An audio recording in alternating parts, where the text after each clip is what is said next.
Luto tayo ng torta. Ibang klaseng luto sa torta.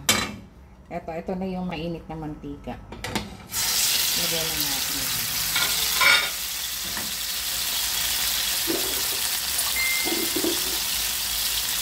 Ito na yung itlog.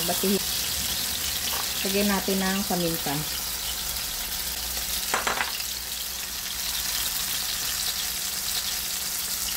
Sibuyas.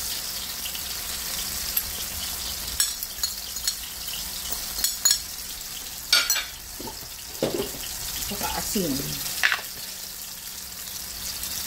Okay, buhos natin yung itlog.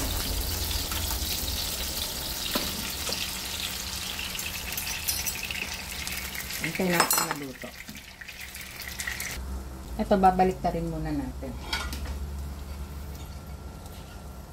Try natin, balik pa rin.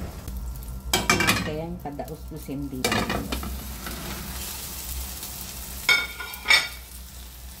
Antay natin maluto.